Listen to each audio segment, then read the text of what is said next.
విషయాలు చెప్పి ముగిస్తాం. బైబిల్ చెప్తున్నది, ఏ భేదము లేదు, అందరూ పాపము చేసి దేవుడు అనుగ్రహించి మహిమను పొందలేకపోతున్నారు. ప్రియులారా, యేసుక్రీస్తు వారు అందరికీ ప్రభు అయి ఉన్నాడు. మానవులమైన మనం అందరము పాపములో ఉన్నవారము. ఈ పాపులమైన మనలను పాపము లేకుండా రక్షించడానికి యేసుక్రీస్తు వారు పాపమేరుగని దేవుడుగా ఈ లోకంలో జన్మించినారు. పాపమేరుగని ఆయన పాప పరిహారం పాపములను మోసుకొనిపోయి దేవుని గొర్రెపిల్లగా భూమికి ఆకాశానికి మధ్య రెండు కోల్పోయి మూడు రైతుల మీద వేలాడి తన ఎవరి ప్రాణమును మన కొరకు బలిగా అర్పించి చనిపోయి సమాధి చేయబడి తిరిగి లేచిన మృత్యుంజయుడైన దేవుడు. పిల్లరా, ఎవరైనా ఉన్నారా ఇలాగ మనల్ని ప్రేమించిన వారు? పాపములను మానవుని ప్రేమించి పాప పరిహారం నిమిత్తమై పాపమెరుగని దేవునిగా ఈ లోకంలో జన్మించి పాప పరిహారమును భరించిన వారు, ప్రాణదానం చేసిన వారు ఎవరైనా అంటే యేసుక్రీస్తు వారు.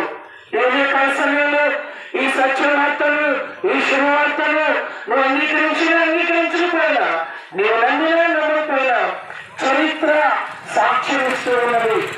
ఏ దేశం వెళ్ళినా, ఏ ప్రాంతం వెళ్ళినా క్రీస్తు శకము అని పిలువబడుతూ ఉంది, క్రీస్తు పూర్వము అని పిలువబడుతూ ఉంది. పిల్లరా, క్రైస్తవేతర దేశాలలో కూడా క్రీస్తు శకము, క్రీస్తు పూర్వం అని పిలువబడుతుంది. ఎందుకంటే మానవులైన మనందరము పాపములో పుట్టిన వారము. పాప మెరుగని ఆ యేసుక్రీస్తు వారు పాపులమైన మన కొరకు ప్రాణదానం చేసిన వారి మనల్ని జయించి తిరిగి వచ్చినారు. ఇప్పుడు ఆ యేసు గారు చెప్తున్న మాట ఏంటంటే, యేసు చెప్పారు, నేనే మార్గము, నేనే సత్యము, నేనే జీవమై ఉన్నాను, నా ద్వారానే తప్ప ఎవరు తండ్రి ఎద్దుకు అనగా మోక్షములకు, వైకుంఠములకు, పరలోకములకు చేయలేరు. ఎందుకు ప్రియులారా? యేసుక్రీస్తు వారే మార్గము అంటే యేసుక్రీస్తు వారిలో పాపము లేదు. యేసుక్రీస్తు వారిలో పాపులమైన మన మీద ప్రేమ ఉన్నది. అందులో బైబిల్ సెలవిస్తుంది, మనం ఇంకనూ పాపులమై ఉండగానే, మనం ఇంకనూ బలహీనమై ఉండగానే, మనం ఇంకనూ భక్తిహీనమై ఉండగానే, మనం ఇంకనూ రోగులమై ఉండగానే, మనం ఇంకనూ దోషులమై ఉండగానే, మనం ఇంకనూ శాపగ్రస్తులమై ఉండగానే పాప మెరుగని యేసు భక్తిహీనమైన మన కొరకే యుక్త కాలంలో తన ప్రాణమును బలిగా అర్పించినాడు. ఇందులో ఏమన్నా అంటే ప్రేమ ఉన్నది. ఇంతగా ప్రేమించిన వారు నిన్ను నన్ను ఎవరైనా ఉన్నారేమో ఆలోచించు. ఇంతగా నిన్ను నన్ను ప్రేమించి నీ పాపానికి ప్రాయశ్చిత్తం కలుగజేసిన వారు ఎవరైనా ఉన్నారేమో ఆలోచించు. ఇంతగా ప్రేమించి నీకు నాకు రావాల్సిన మరణపు శిక్షను భరించి మరణం జయించి తిరిగి వచ్చిన వారు ఎవరైనా ఉన్నారేమో ఆలోచించు. విచారించి చూస్తే ఎవరు కనపడతారయ్యా అంటే యేసుక్రీస్తు వారు. అందుకని బైబిల్ సెలవిస్తున్నది, పురాతన మార్గంలో నిలుచుకుని మేలుకలను మార్గం ఏది అని విచారించి తెలుసుకొని అందులో ప్రవేశించింది, మీకు నెమ్మది దొరుకును. ప్రియులారా, యేసుక్రీస్తు వారు మతానికి దేవుడు కాదు, యేసుక్రీస్తు వారు ప్రాంతానికి దేవుడు కాదు. యేసుక్రీస్తు వారు అందరికీ ప్రభు అయి ఉన్నాడు. యేసుక్రీస్తు వారు పాపుని రక్షించే పాపుల రక్షకుడై ఉన్నాడు. యేసుక్రీస్తు వారు పరలోక రాజ్యం చేర్చే మోక్ష మార్గమై ఉన్నాడు. యేసుక్రీస్తు వారు కల్వరి శిలువలో పొందిన దెబ్బల ద్వారా మానవునికి స్వస్థత లభిస్తుంది. యేసుక్రీస్తు వారు కల్వరి శిలువలో చెల్లించిన రక్తం ద్వారా మన పాపములకు ప్రాయశ్చిత్తం లభిస్తుంది. యేసుక్రీస్తు వారు మరణాన్ని జయించి తిరిగి లేచడం ద్వారా మనము మోక్ష రాజ్యము ప్రవేశించడానికి మార్గం ఏర్పాటు చేయబడింది. ఈ యేసునందు విశ్వాసం నుంచి అంగీకరించినట్లయితే ఈ ఉదయకాల సమయంలో నీ హృదయం శుద్ధి చేయబడుతుంది. బైబిల్ సెలవిస్తుంది, హృదయ శుద్ధి గల వారు ధన్యులు, వారు దేవుడిని చూసేదారు. మనకు దేహశుద్ధి తెలుసు, మనకి దంతశుద్ధి తెలుసు, మనకు వస్త్ర శుద్ధి తెలుసు, మనకు ఫ్లోర్ శుద్ధి తెలుసు. మనము ఈ శుద్ధీకరణతోనే ముక్తులు చేయడం అంటే అసాధ్యం.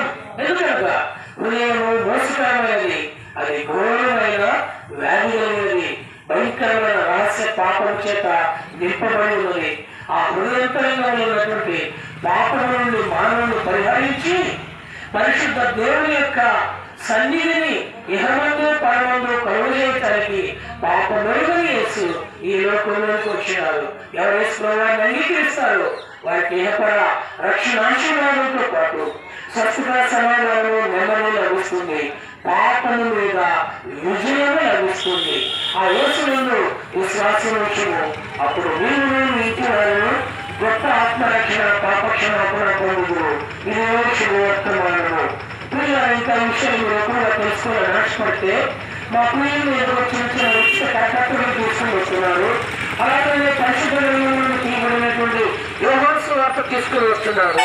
అలాగే మన భారతదేశం నుంచి విదేశాలకు వెళ్ళి అగ్రికల్చరల్ ఇంజనీరింగ్ చదివినటువంటి మొట్టమొదటి భారతీయుడు, ధనసంపన్నుడు, క్రైస్తవులను అసహించుకొని బైబిల్ గ్రంథాన్ని చించి వేసిన వాడు ఇంగ్లాండ్ లో ఇంజనీరింగ్ చదువుతున్నప్పుడు సత్యస్వార్త వినివాడై రక్షణలోనికి వచ్చి చపరాశక్తి మరియు మహిమాయుక్తులైన గొప్ప సంతోషం నాకు ఎట్లా లభిస్తుందని సాక్ష్యం ఇస్తూ ఉన్నాడు.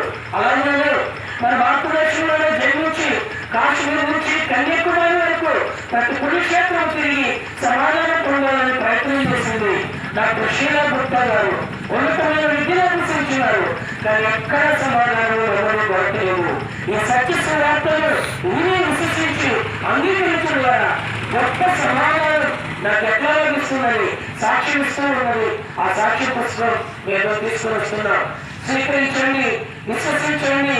యేసుక్రీస్తు విశ్వాసం నుంచి నీవు నీటి వాళ్ళు గొప్ప అక్షరాలను పొందవలసిందిగా ప్రభు పట్ల మనం చేస్తున్నాం. మా చిరునామా మన గ్రామంలోనే మరి మిస్పా ప్రార్థనలోని దైవసేవకు సూర్యాలు గారు కుటుంబంలో అక్కడ ఉండి దేవుని సేవ చేస్తున్నారు. మీరు ఎటువంటి ఆధ్యాత్మిక చింతన కలిగి ఉన్న, సత్యాన్వేషణ కలిగి ఉన్న, రక్షణ కొరకు మోక్ష మార్గం తెలుసుకోవాలని ఆలోచన కలిగి ఉన్న, ఎలాంటి వ్యాధి బాధ బలహీన పరిస్థితుల్లో ఉన్న దైవ సేవకులు మీ ఆత్మరక్షణ కొరకు, మీ క్షేమం కొరకు ప్రార్థించడానికి సిద్ధముగా ఉన్నారు. రండి, వచ్చి సత్యం కలిగి నిత్యమైన ఆశీర్వాదముతో మీ జీవితము శాంతి సమాధానము ఆశీర్వాదం పొందే విధముగా యేసునందు విశ్వాసం ఉంచవలసిందిగా మనం చేస్తూ మీ కొరకు చిన్న ప్రార్థన చేస్తాం.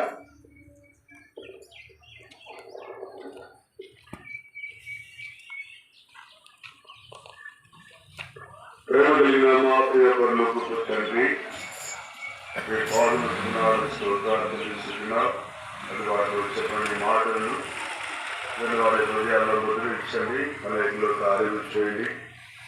యేసు ప్రభు నిజమైన దేవుడని గుర్తించడంలో వారిలో ముద్రించండి. దేవుడు తీసుకున్న పత్రికలను వారితో కార్యం చేయండి. ప్రభు వారి గారి బాలకులు ఆరోగ్య రైతులకు అవసరం కలిగించండి. నూరు వచ్చిన సహాయించండి. యేసు క్రీస్తు నామంలో అడిగి వచ్చున్నాము అప్పుడు తండ్రి. ఆమేన్.